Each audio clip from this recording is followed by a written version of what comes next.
Shalom à chacun, chacune. J'espère que vous allez bien par la grâce de Jésus-Christ et qui vous permet d'être dans la présence de Dieu. Nous allons, sans plus tarder, remettre ce programme entre les mains du Seigneur afin que notre Dieu puisse nous conduire là où est-ce que Dieu veut nous amener. Parce que moi, je suis convaincu que le Seigneur a quelque chose de fort à faire avec nous. Amen. Nous prions le Seigneur. Dieu de grâce et de miséricorde, je te rends grâce, je te loue pour ce que tu es, pour ce que tu fais. Toi, le roi de gloire, le Dieu puissant, le créateur de toutes choses. Digne es-tu, agneau de Dieu, toi, le roi de gloire, le roi des prodiges, le Dieu qui permet qu'on puisse se réunir ensemble dans ta sainte présence, afin que tu nous conduises, afin que tu nous diriges dans la direction que toi seul tu veux qu'on puisse avoir. Voilà pourquoi c'est dans ce moment je te remets le moment de la parole entre tes mains. Sanctifie-la, purifie-la, afin que quelqu'un soit profondément béni de toutes sortes de bénédictions, au nom puissant de Jésus-Christ, que la chair soit éradiquée et que seul le côté spirituel prenne le contrôle absolu de nos vies, au nom puissant de Jésus-Christ. Louange, honneur et majesté te reviennent, toi le roi des gloires, au nom de Jésus. Amen. Bien, nous allons lire Matthieu chapitre 18, versets 15 à 17. Matthieu 18, versets 15 à 17, nous lisons la parole, nous lisons. Si ton frère a péché, va et reprends-le, entre toi et lui seul. S'il t'écoute, tu as gagné ton frère. Mais s'il ne t'écoute pas, prends avec toi une ou deux personnes, afin que toute l'affaire se règle sur la déclaration de 2 ou de 3 témoins. S'il refuse de les écouter, dis-le à l'église. Et s'il refuse aussi d'écouter l'église, qu'il soit pour toi comme un païen et un publicain. Amen. Sanctifie, purifie ta parole et qu'il fasse beaucoup du bien. Au nom de Jésus. Amen. Dieu de grâce, bien-aimé dans le Seigneur. Ce passage-ci est un passage vraiment très interpellant pour nous. Vous savez pourquoi ce passage est très interpellant? Ce passage est interpellant parce qu'il nous montre des principes très très importants pour qu'un enfant de Dieu soit épanoui dans sa vie. Vous savez, dans la marche chrétienne, il nous arrive d'avoir des conflits.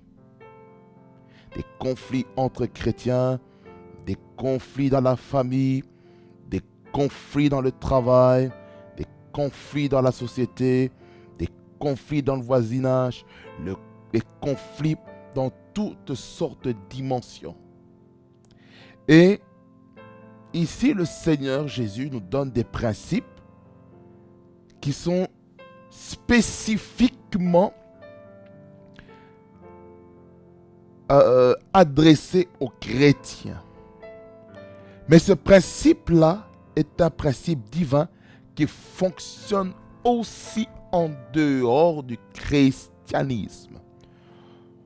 Donc ce message-ci n'est pas seulement pour une seule catégorie de personnes, mais ce message est destiné à chacun et chacune. Vous savez, les conflits sont inévitables. Mais maintenant, c'est notre manière de gérer ces conflits qui va faire toute la différence. Il faut comprendre que les conflits peuvent avoir 2 connotations. La première connotation, ça peut nous bâtir, ça peut nous fortifier, ça peut nous enseigner beaucoup de choses. Dans un côté, si on a appris des erreurs occasionnées dans le temps des conflits, d'un autre côté, il y a aussi la destruction des relations. Voilà pourquoi il faut vraiment avoir la maturité en tant qu'enfant de Dieu pour gérer les conflits. Voilà pourquoi le thème de mon message s'intitule « Le principe de la résolution des conflits ». Le principe de la résolution des conflits ou les principes de la résolution des conflits. Ici, dans la péricope qui est devant mes yeux, il est marqué le pardon des offenses. On vous a offensé d'une manière comme d'une autre. Par les paroles, par des actes, par des commémorages, par des rumeurs. On vous a offensé peut-être par l'escroquerie financière, par l'arnaque ou par le scam financière ou peut-être vous avez eu des soucis dans tel domaine. Et le Seigneur nous donne un modèle sur comment il faut résoudre les conflits, comment il faut résoudre les problèmes, les offenses entre êtres humains. Le principe de la résolution des conflits peut être entre un pasteur et un fidèle de l'Église. La résolution des conflits peut se faire entre frères et sœurs en Christ. La résolution des conflits peut se faire aussi dans la famille. La résolution des conflits peut se faire dans le milieu professionnel. La résolution des conflits peut se faire au niveau du voisinage, comme j'ai dit au tout début. Je ne fais que me répéter. Parce qu'il est très important de répéter pour que ça rentre et que ça demeure en nous. La Bible dit déjà au verset 15, il dit si ton frère a péché. Je vais m'arrêter là. Si ton frère a péché, ça veut dire par là quoi? Mon frère, ma soeur, tu as remarqué que dans la vie de ton frère, telle personne a fait les choses qu'il ne fallait pas. Tu as remarqué qu'il t'a mal parlé, qu'il t'a jugé. Il a remarqué, voilà, qu'il y a eu ceci, il y a eu cela. Voilà, il y a eu, voilà, telle personne qui a eu la jalousie envers toi, qui a eu la colère, la haine et tout ça. Tu l'as vu. Si ton frère a péché, peut-être la personne a mal parlé, elle a été trop dure. Et tu t'es refermé sur toi-même. Donc tu as mis des garde-fous, tu t'es couvert de ta carapace. Et qu'est-ce qui se passe? On a du mal à avancer parce que il y a eu cette carapace qui a été mise sur sa vie.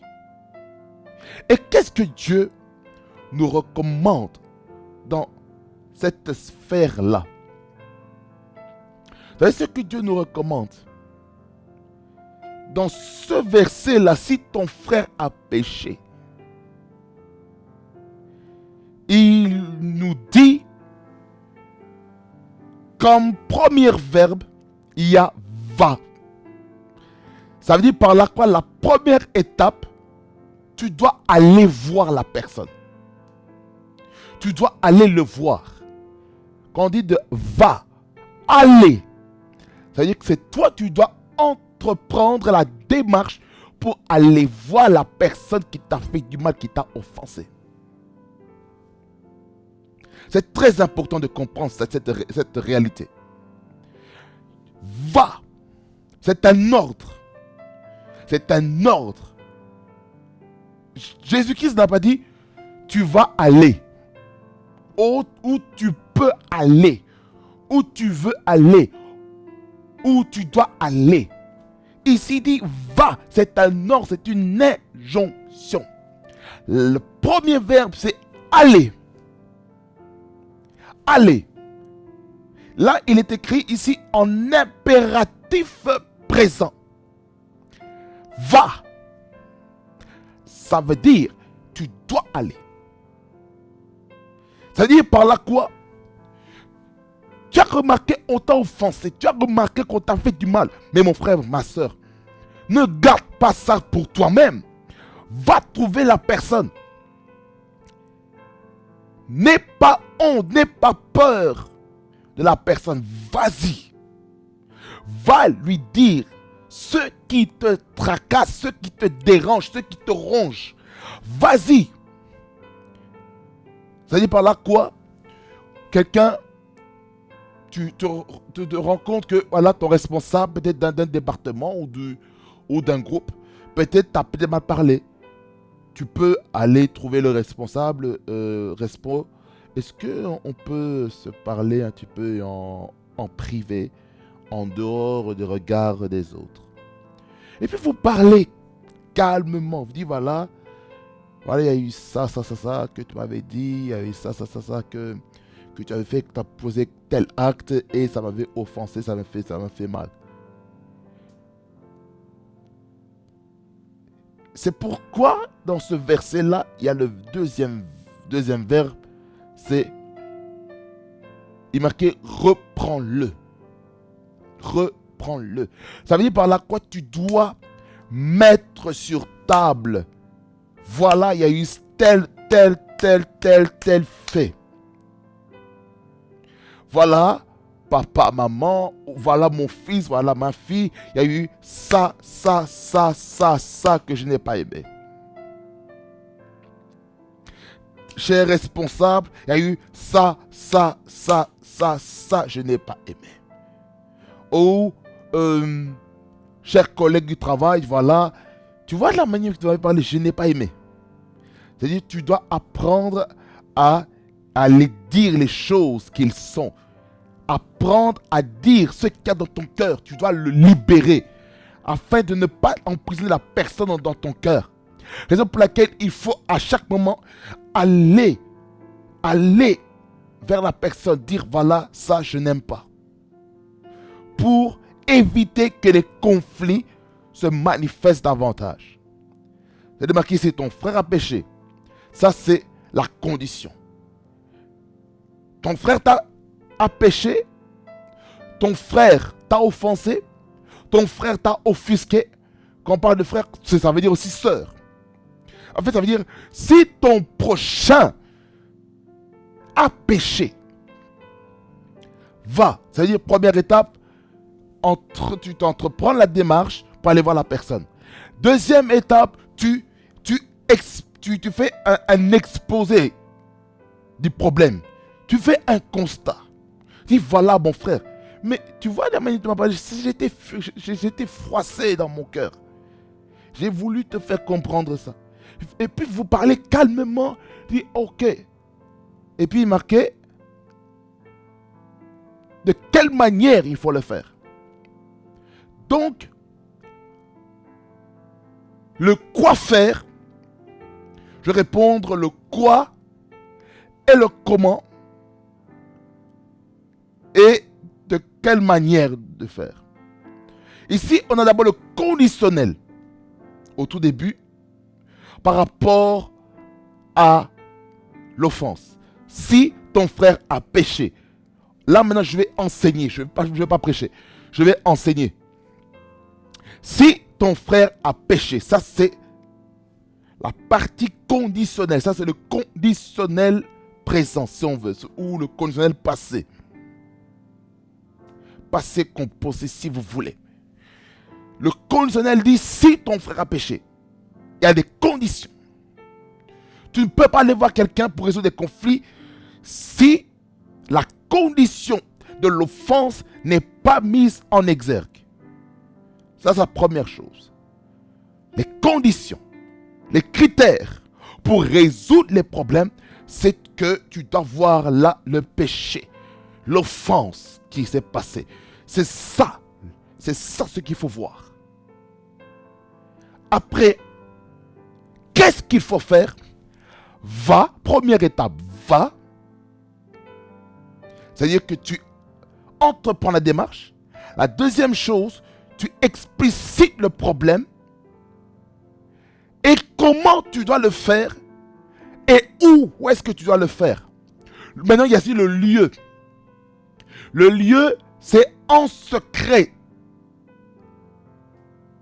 hors de la vue des hommes, hors de la vue des femmes, hors de la vue de qui que ce soit, afin qu'on ne puisse pas écouter ce que vous êtes en train de dire. C'est-à-dire par là quoi?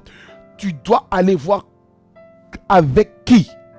Entre toi et lui seul. Ça veut dire par là quoi? Vous devez avoir un face à face. Ça veut dire par là quoi? Il ne faut pas que quelqu'un écoute ce qu'il est en train de se dire. C'est pareil dans le travail. Tu as un problème avec ton manager, tu vas le voir en privé. Tu ne vas pas aller aller le matraquer, le manager ou le superviseur en public devant les collègues. Non. Pourquoi? Parce que ce sera considéré comme un manque de respect. Pour respecter une autorité que Dieu a mise dans notre chemin, il faut aller voir l'autorité en privé. C'est-à-dire qu'il faut soit le voir en privé ou soit parler au téléphone. Mais souvent au téléphone, il y a des critiques d'interprétation. C'est pour ça qu'il faut aller voir en présentiel. C'est pour ça qu'il faut aller le voir vraiment ça veut dire face à face, face to face. Ça veut dire par là quoi? Ici, dans le verset 15, il y a un face à face. Ça, c'est le premier niveau. Ça veut dire que c'est un à un, comment en privé. Privé. Ça veut dire par là quoi? Tu n'as pas besoin, par exemple, si tu as un problème avec tes parents, tu ne peux pas résoudre les problèmes avec tes parents en présence d'autres personnes. Peut-être qu'ils sont à la maison ou qui sont peut-être au travail. Il faut être en secret. Par exemple, si mes parents veulent me corriger, veulent me dire des choses qui ne vont pas, ils vont soit m'appeler au téléphone, en a un, pour me dire, voilà, mon fils, voilà ça, j'ai pas aimé. Il faut faire attention. Ok.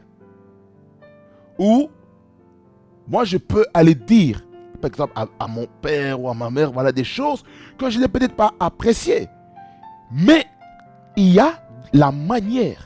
Écoutez, c'est pourquoi dans le principe de la résolution des conflits, il faut faire attention à la forme du message qu'on veut faire passer à notre prochain. Il faut faire attention à la forme. Le fond peut être correct. Voilà, tu as dit ça. Mais sur quel ton que tu es en train de dire ça?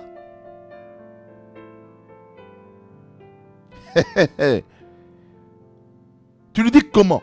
Est-ce que tu le dis poliment? Est-ce que tu le dis avec arrogance? Est-ce que tu le dis avec virulence? Est-ce que tu le dis avec dureté? Est-ce que tu lui dis avec impolitesse, avec insolence? Comment dis-tu la vérité à ton prochain? Lorsque tu n'es pas content, est-ce que tu cries sur ton prochain? C'est ça la question qu'il faut se poser. Comment veux-tu résoudre tes problèmes par la violence? Au lieu de, comme on dit en anglais, d'escalating things. C'est-à-dire par là quoi? Il faut d'escalader, c'est-à-dire il faut temporiser le problème. Il faut tout faire pour que le problème s'abaisse. C'est-à-dire nous avons la responsabilité de gérer ces choses. Comment parles-tu à ton frère, à ta soeur? Comment tu parles? Comment tu parles à ton frère? Comment tu parles à ta soeur? posons-nous des questions. Si je vais voir mon père spirituel, si je vais voir ma mère spirituelle, comment je vais aller présenter le problème? Comment je vais faire cette homilétique pour parler correctement, pour faire une bonne exposé auprès de mes parents spirituels ou parents biologiques? Comment je vais présenter le problème? Comment je vais les parler? Comment je vais procéder pour qu'ils puissent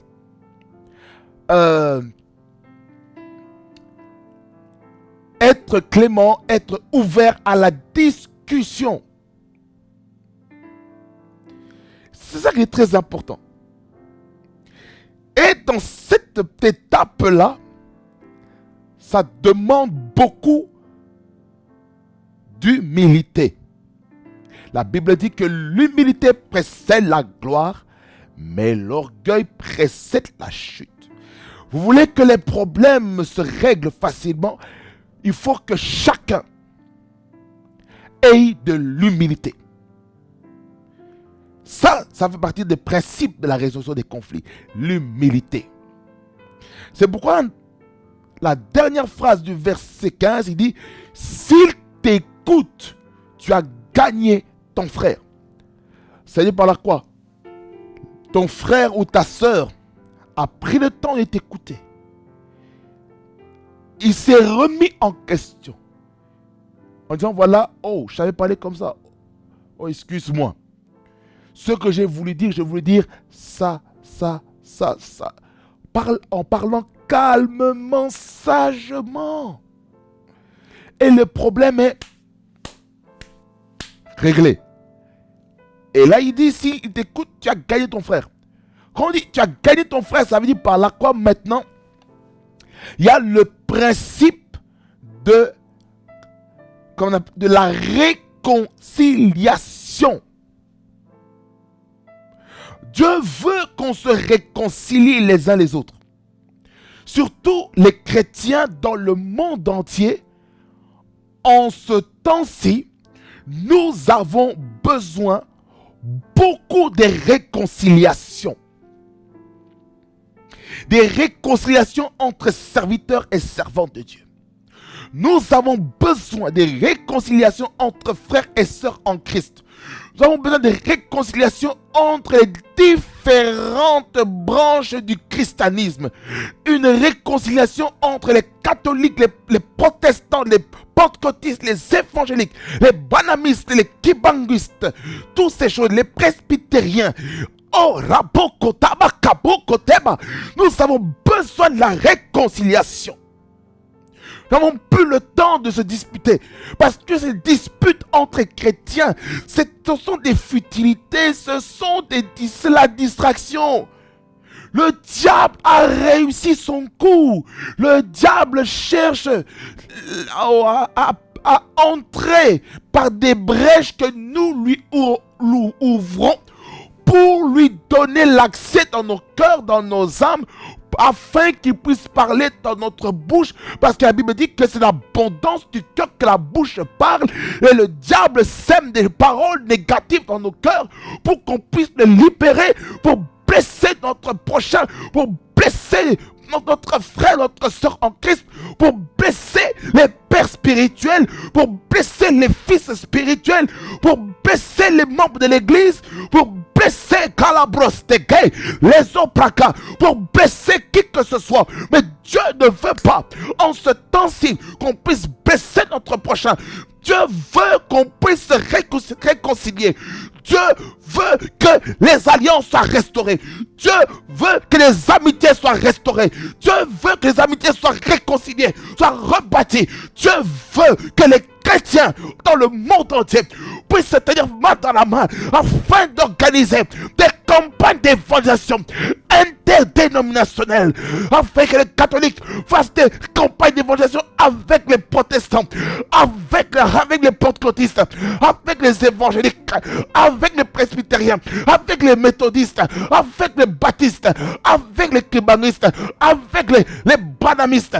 Nous avons besoin d'être unis. Nous devons à un certain moment laisser un petit peu nos fiertés doctrinales afin que Dieu puisse nous aider à marcher main dans la main, afin d'organiser des campagnes d'évangélisation dans les stades, alléluia, dans des salles, afin que les âmes soient gagnées en masse. Ça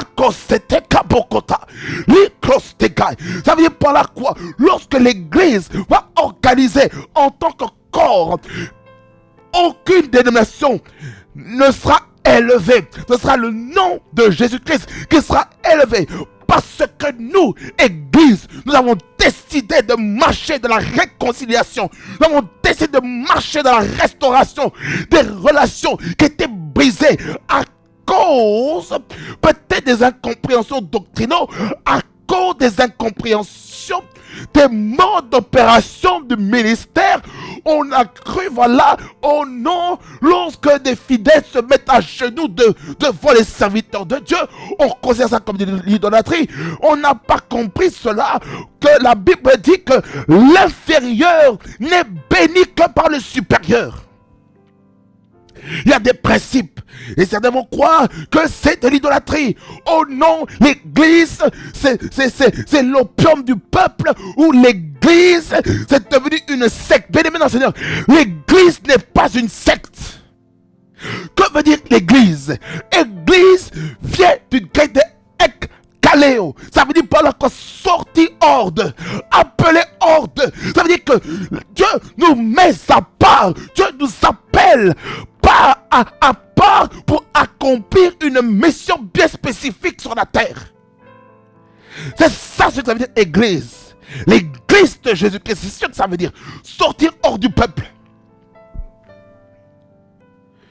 Mais aujourd'hui, le diable a réussi à falsifier certaines églises pour faire l'église de Satan. Il y a l'église de Satan aujourd'hui. Et l'église de Satan essaie de détruire l'église de Jésus-Christ. Et c'est comme ça que l'église est en train d'expérimenter des problèmes. Des rivalités par-ci, par-là. À cause de quoi? Des guerres. Mais bien aimé dans le Seigneur, il y avait quelques semaines, nous avons eu le départ brusque de Maman Blanche Tounassi, la défunte épouse de l'apôtre Marcelo Tounassi. Cette œuvre-là, ce départ-là, a déclenché un réveil d'amour, d'unité dans l'église. Elle a été un sacrifice pour que l'église puisse marcher main dans la main, pour que les serviteurs de Dieu, les servants de Dieu puissent se réconcilier. Le Seigneur veut en ce temps de la fin une réconciliation dans l'église. Dieu veut une réconciliation. Dieu ne veut plus des divisions. Le diable a trop divisé l'église au travers de nous les chrétiens. Oh non, nous on ne croit pas au ministère de la femme. Oh non, nous on ne croit pas que la femme peut prêcher. Oh non, nous on ne croit pas à la Sainte Seine. Oh non, nous on ne croit pas au baptême d'eau par immersion. Oh non, nous ne croyons pas au baptême d'eau par absorption. Oh non, on ne croit pas Rabas Kata à l'eschatologie. Oh non, on ne croit pas à la pneumatologie. Et tout ça, oh non, on ne croit pas à l'ecclésiologie. Oh non, on ne croit pas à ceci. Oh non, on ne croit pas à l'œuvre de la Pentecôte. Oh non, on ne croit pas à Rabaskote Preste Gabaku Maskada, à la loi et les prophètes. On ne croit pas à ceci, on ne croit pas à cela. C'est ça qui nous divise. Quand que l'Église va avoir un concile. Dans le livre des Actes des Apôtres, vous allez voir qu'il y a eu le concile de Jérusalem. Le concile de Jérusalem, dans lequel on est en train de débattre sur la doctrine dans le christianisme. Avec l'apôtre Paul, avec l'apôtre Pierre, avec tous les pères de l'Église primitive, qui sont en train de débattre sur des principes doctrinaux qui doivent être prêchés et enseignés aux chrétiens. La division dans l'Église, c'est dangereux. Cette division amène des conflits. C'est pourquoi, bien aimé le Seigneur, nous ne voulons plus qu'il y ait des guerres entre églises. C'est pourquoi plusieurs serviteurs de Dieu aujourd'hui sont en train de se repentir, de s'humilier devant Dieu, afin qu'ils puissent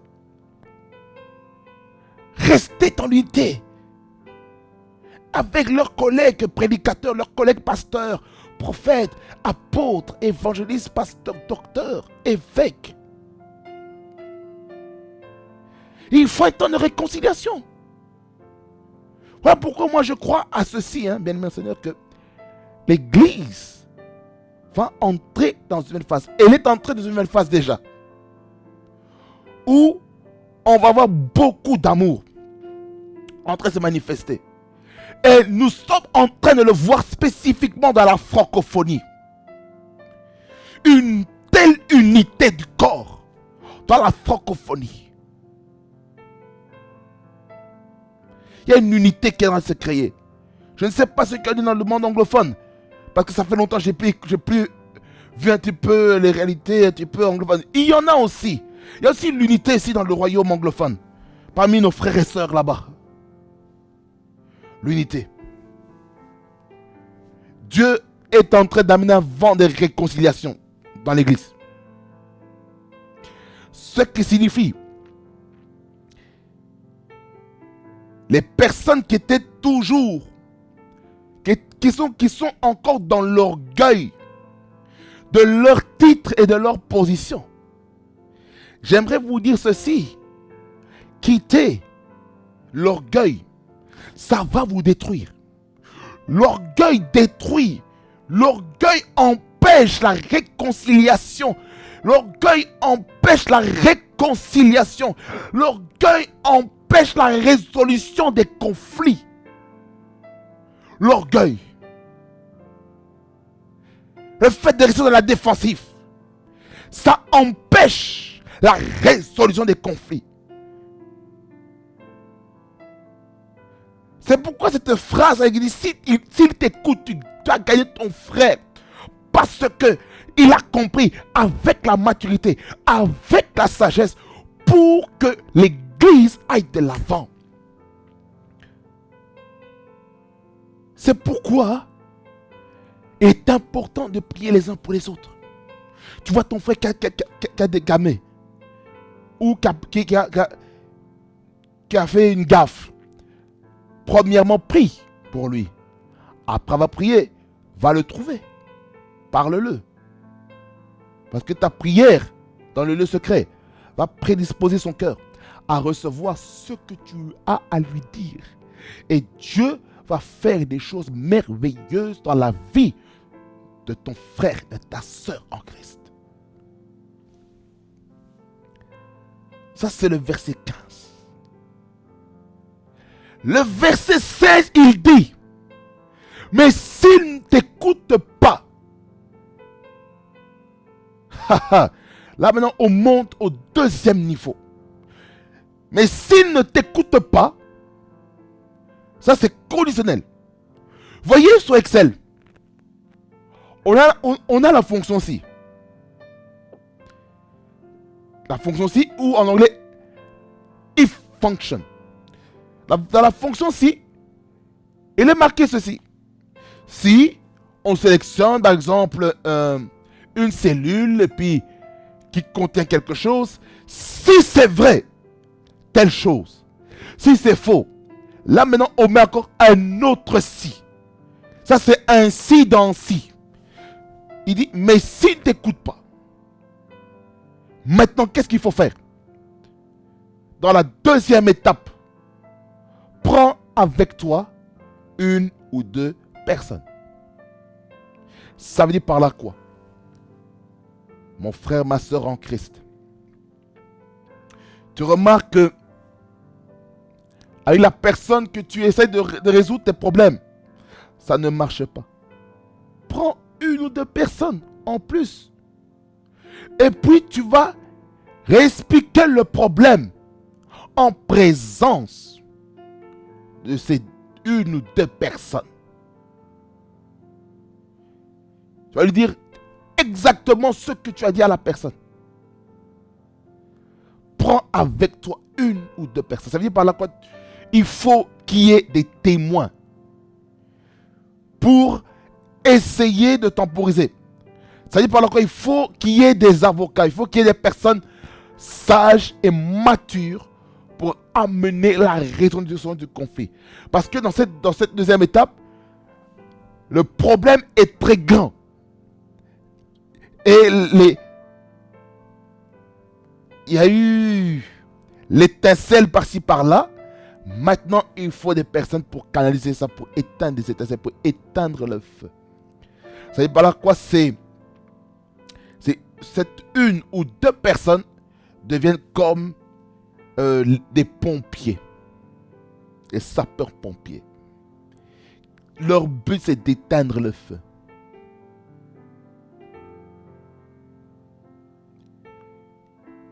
Prends avec toi une ou deux personnes. Association. Là maintenant, c'est la deuxième étape. Associe d'autres personnes pour la gestion de la résolution des conflits.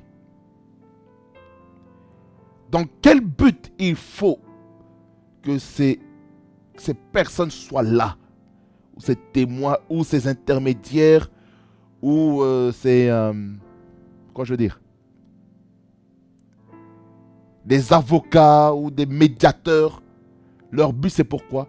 Afin que toute l'affaire se règle sur la déclaration de 2 ou de 3 témoins. Ça veut dire par là quoi? Il faut que ces personnes-là soient là pour témoigner. Ça veut dire par là quoi? Si maintenant la personne refuse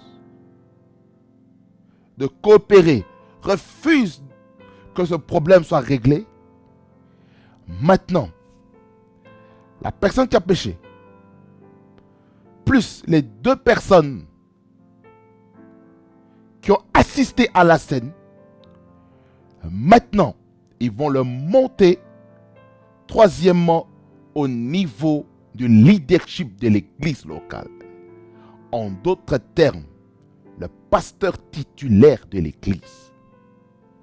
Verset 17, il dit, s'il refuse de les écouter, ça veut dire quoi? Les témoins, les personnes que le frère en Christ a pris, il faut les dire à l'église. Quand on dit dis-le à l'église, ça veut dire maintenant tu en parles au leadership. Tu prends le numéro, tu appelles, dis voilà, il y a eu ça.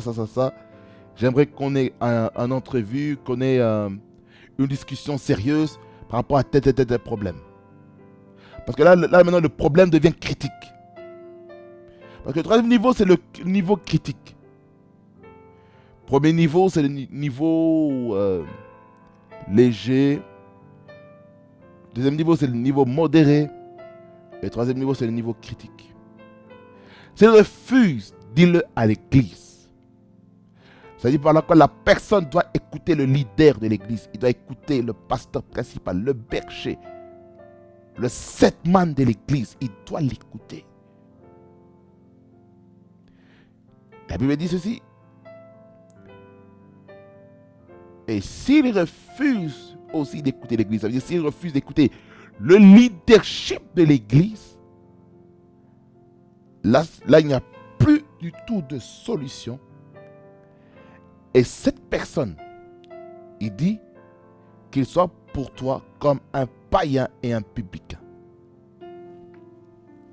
Ça veut dire par là quoi? Si la personne refuse de reconnaître ses erreurs, cette personne devient comme un païen, comme quelqu'un qui n'a jamais connu Jésus, quelqu'un qui n'a jamais connu Dieu.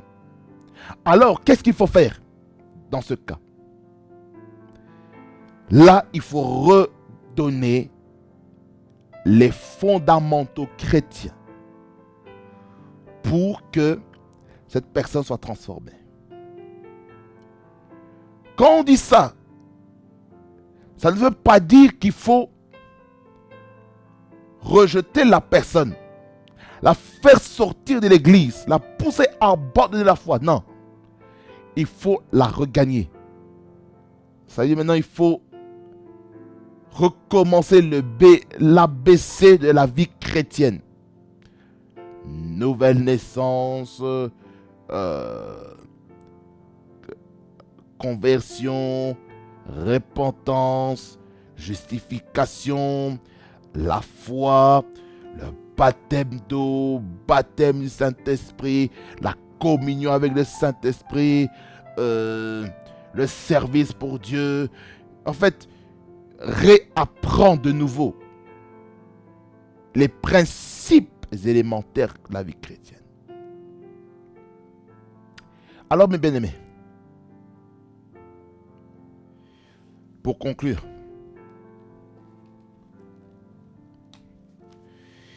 il faut que les chrétiens dans le monde entier, et je veux que les chrétiens qui m'écoutent ici, peu importe votre conviction, peu importe la doctrine dans laquelle vous croyez, peu importe votre orientation spirituelle, votre orientation dans le sous-groupe chrétien, écoutez-moi bien, faites tout pour résoudre les problèmes.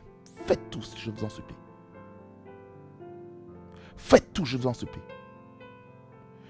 Dans la famille, faites tout pour résoudre les problèmes. Ne laissez pas le diable semer des mauvaises semences dans votre cœur. Laissez Dieu résoudre ça. Laissez Dieu vous guider dans ce que vous devez faire et ce que vous devez dire. J'aimerais vous dire ceci. Ne laissez pas le diable, venir semer n'importe quoi dans vos cœurs. Ne laissez pas le diable, je vous en supplie par les compassions de Christ, ne laissez pas le diable venir semer son poison dans votre cœur. Ne laissez pas les offenses de votre prochain vous affecter. Oui, on vous a offusqué. Oui, on vous a offensé. Mais bien aimé dans le Seigneur, mettez-vous à genoux. Priez le Seigneur pour la personne qui vous a offensé. La Bible dit, lorsque dans la prière de notre Père, pardonne-nous nos offenses comme nous aussi nous pardonnons à ceux qui nous ont offensés. À la fin de la prière de notre Père, Jésus-Christ est en train de nous enseigner ceci, que si nous pardonnons les offenses de notre prochain, Dieu va pardonner vos offenses auprès du Père. Mais si vous-même, vous ne pardonnez pas les offenses de votre frère, de votre prochain, Jésus-Christ, il ne vous pardonnera pas devant le Père. C'est sérieux cette affaire de pardonner les offenses de votre prochain. C'est très sérieux, mes bien-aimés dans Seigneur. C'est très sérieux. On ne blague pas avec ça. On ne blague pas avec ça, mes bien-aimés dans le Seigneur. Il faut que dans les familles, qu'il y ait une restauration des relations. Dans les familles, il ne faut plus qu'il y ait des lâches de guerre. Bien aimé dans le Seigneur. Il ne faut pas qu'il y ait des haches de guerre. C'est comme ça que le diable peut prendre maintenant accès dans vos vies pour détruire encore plus la famille. Et puis, on va commencer à prier le Seigneur. Seigneur, bénis-moi. Tandis que vous avez fait du mal à votre prochain et que vous n'avez pas présenté vos excuses envers la personne. Mais, vous voulez rire ou quoi? Il faut être sérieux, mais bien dans le Seigneur. Dans la famille, il doit y avoir une restauration. C'est pourquoi il y a ce thème, le principe de la résolution des conflits.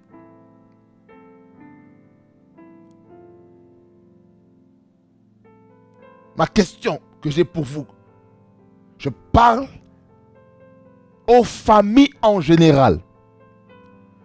Il n'y a pas de famille en particulier que je vise. Je parle à toutes les familles chrétiennes, tous les foyers qui existent, qui m'écoutent au son de ma voix. Lorsque vous avez eu des conflits dans vos familles, est-ce que vous avez résolu les conflits individuellement dans le secret? Ou vous avez résolu avec la personne en sachant qu'il y a quelqu'un qui peut écouter votre conversation? Vous qui avez fait un appel téléphonique? Est-ce que vous savez que lorsque vous voulez résoudre des problèmes au téléphone, même les services de renseignement peuvent écouter tout ce qu'on dit au téléphone? Que ce soit WhatsApp, que ce soit l'appel sur Snapchat, appel sur Instagram, appel sur Messenger, appel par appel normal. Nous sommes tous sur écoute, mes bien-aimés Seigneur. Nous sommes tous sur écoute. Faisons attention.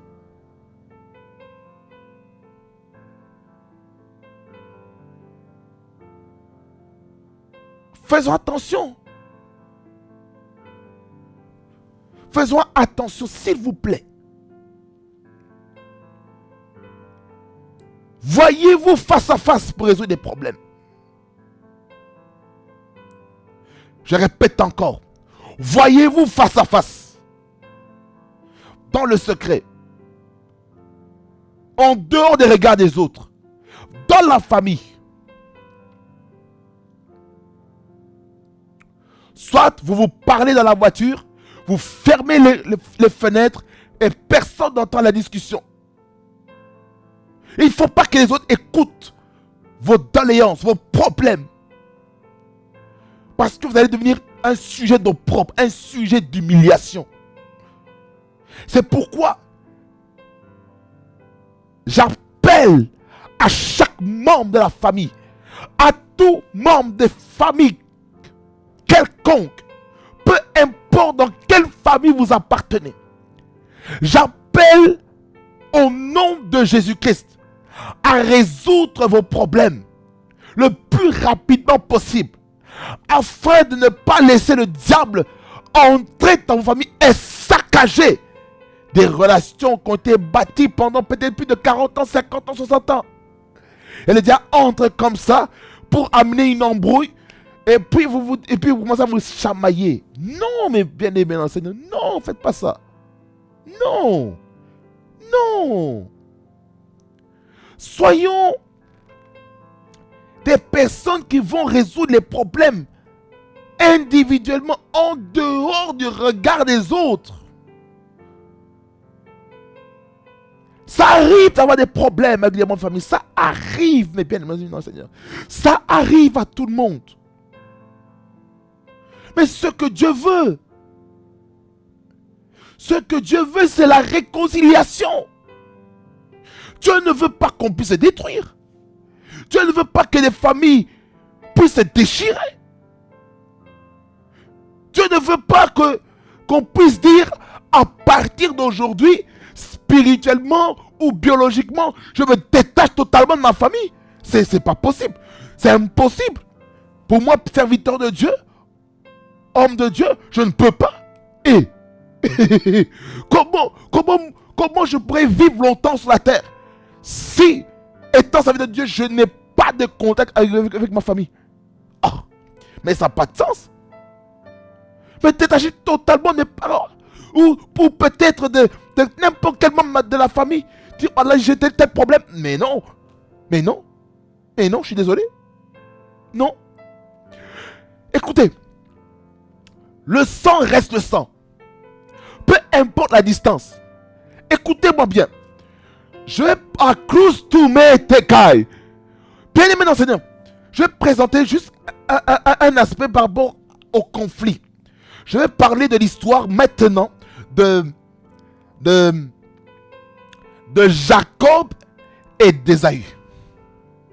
Allons-y là-dedans maintenant. Les conditions de la naissance de Jacob et d'Ésaü étaient assez particulières. Je ne sais pas pourquoi je vais dans cette direction, mais c'est pour amener une guérison dans une famille. Et il y a eu un mouvement bizarre qui a eu lieu dans le sein de Rebecca, la femme d'Isaac. Parce que Rebecca avait demandé à Dieu, mais qu'est-ce qui se passe dans mon sein? Et Dieu lui a dit, tu as dans ton sein, tu as deux nations qui sont en train de se battre. Ésaü et Jacob.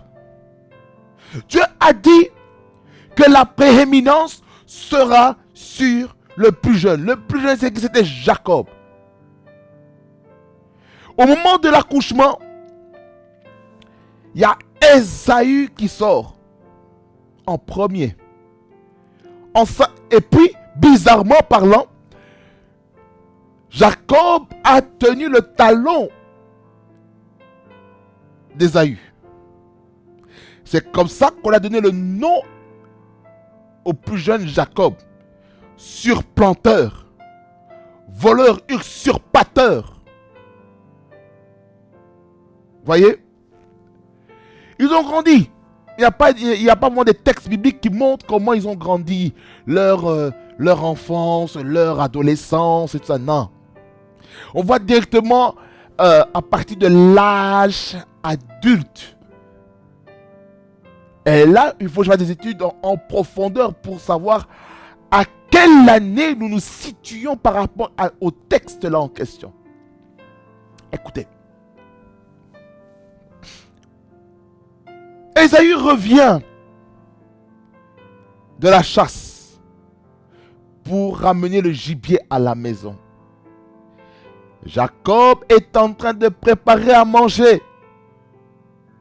Ésaü veut manger. Quel est le problème qu'il y a ici?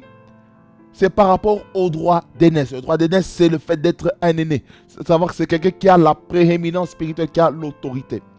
Qu'est-ce qui se passe? Ésaü a faim, mais Jacob dit, je te donnerai à manger si tu me vends le droit d'aînesse.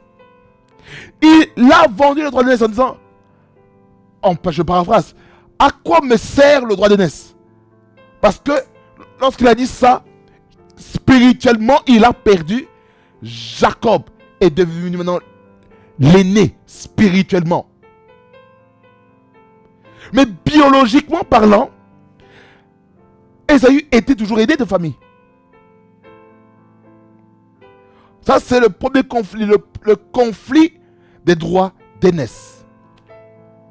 Le deuxième conflit, c'est au niveau de la bénédiction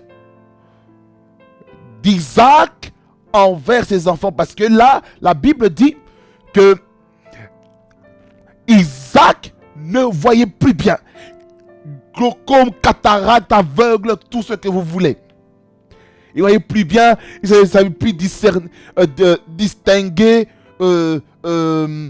Ésaü et Jacob. Parce que Ésaü était poilu et Jacob ne l'était pas. Alors qu'est-ce qui se passe? Rebecca, la mère de Jacob, a entendu la discussion qui a eu lieu entre Isaac et Ésaü, dans laquelle Ésaü devait aller chercher le gibier pour le ramener, pour faire à manger et le donner à son père. Et après avoir mangé, il allait le bénir. Est-ce que quelqu'un me saisit jusqu'à là? Qu'est-ce qui se passe? Rebecca attend la discussion. Elle va contourner le système en disant à son fils qu'elle aimait beaucoup, Jacob. Jacob, voilà, ton père a décidé, se prévoit de bénir ton frère aîné Ésaü. Et puis, elle lui dit, je paraphrase, que le plan qu'elle avait, c'est de faire en sorte que Jacob puisse usurper l'identité d'Ésaü en mettant des poils sur la peau et tout ça, et d'apporter la nourriture auprès de Jacob, auprès de, d'Isaac. Et qu'est-ce qui se passe dans cette histoire? Isaac, il ne voit plus rien. Il est troublé dans son cœur, dans son esprit, parce qu'il entend la voix de son fils Jacob. Mais la peau, c'est comme Ésaü. Mais Jacob, il se fait passer pour Ésaü. Usurpation d'identité. Il a usurpé l'identité de son frère. Et ça, j'aimerais vous dire, bien aimé Seigneur, c'est honteux. Il a usurpé l'identité. Il a reçu la bénédiction. Il a eu la prééminence. Ésaü vient. Il prépare à manger, il donne. Qu'est-ce qui se passe? Ésaü est en train de pleurer parce que Ésaü n'a pas reçu la bénédiction du Père. Mais il y a quand même une bénédiction déguisée. Vous savez c'est quoi? C'est qu'il devait aller ça et là afin de briser le joug, les chaînes de son cou, pour qu'il puisse lever la tête. Ça veut dire par là quoi? Ésaü a dû se battre pour avoir les richesses qu'il a obtenues. Mais Jacob, on l'a trompé plus de 3 fois. On a changé son salaire à multiples reprises parce que lui-même il a trompé son père. Ça veut dire par là quoi? On ne trompe pas son père.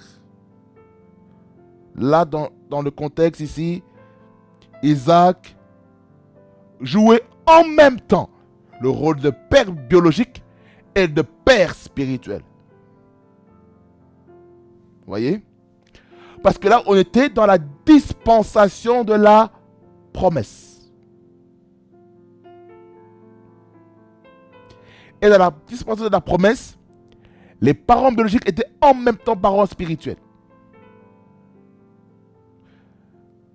Et c'est là où est-ce qu'il y a la pastorale, l'apostolat, le prophétique, l'aspect évangélique, l'aspect doctoral, épiscopal qui se passe dans la famille.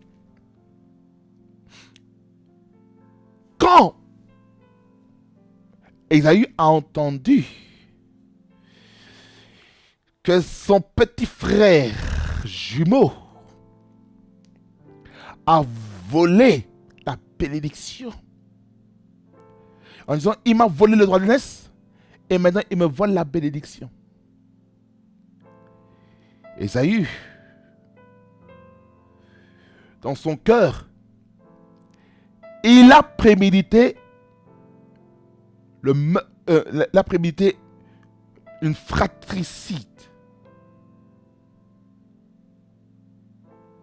Il a voulu éliminer Jacob. Ésaü avait tellement la haine. Il était tellement en colère envers son frère qu'il a dit, frangin, notre père est en train de s'approcher de la mort. Quand il sera mort, lorsqu'il sera enterré, je vais te tuer. Je vais t'éliminer. Je vais me venger sur toi. Parce que tu as fait ceci, tu as fait cela. Qu'est-ce qui s'est passé? Rebecca a entendu ça. Elle est allée dire à son fils chéri. Il a dit, c'est à mon fils chéri.